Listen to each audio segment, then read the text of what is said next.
साखळोली शाळेत इंटरॅक्टिव्ह बोर्डचे उद्घाटन. मिळणारा संपूर्ण निधी जिल्हा परिषद शाळांसाठी वापरणारे एकमेव आमदार म्हणजे श्रीकांत भारतीय होय, असे गौरवोद्गार भाजपा उत्तर रत्नागिरी जिल्हाध्यक्ष केदार साठे यांनी जिल्हा परिषद शाळा साखळोली येथे आमदार श्रीकांत भारतीय यांच्या आमदार निधीतून मिळालेल्या इंटरॅक्टिव्ह बोर्डचे उद्घाटन करताना सांगितले.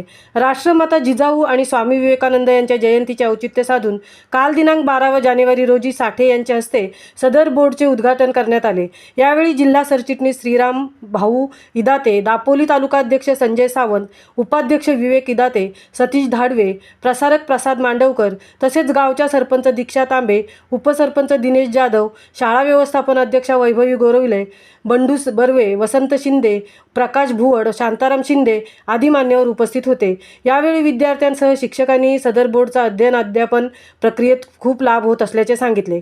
आमदारकी ही माझ्या मालकीची नसून बहुजन समाज आणि कार्यकर्त्यांचे असल्याचे सर्वसामान्य कुटुंबातील आमदार असलेले श्रीकांत भारतीय मानतात आणि आपला मिळणारा 5 कोटी निधी हा अशा ग्रामीण शाळांसाठी खर्च करतात. इतर आमदारांनीही त्यांचे अनुकरण करावे असे साठे यांनी पुढे सांगितले.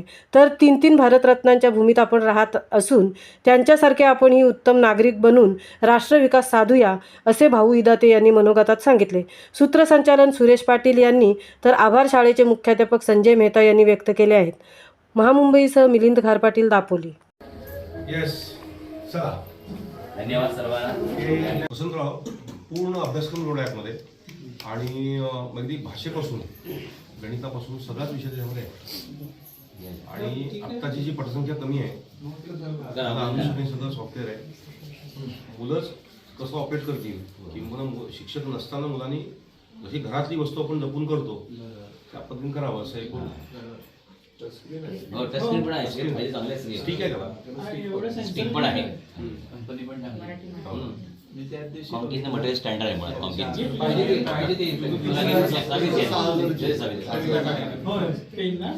असं घे हां घे. आता उजाडेच आहे आणि आता उजाडेलच. हां चांगली घेतली आहे. मंगेश पाडगावकर.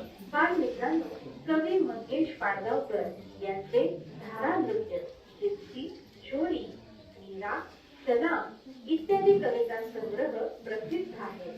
आता उजाडे ही कविता मंगेश पाडगावकर यांच्या जिप्सी या कविता संग्रहातून घेतली आहे.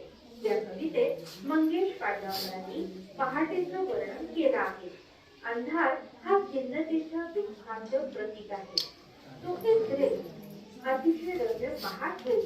ती पहाट झाल्यावर सृष्टीत कोणकोणत्या आनंददायक घटना घडतील ते या कवितेतून मांडले आहे.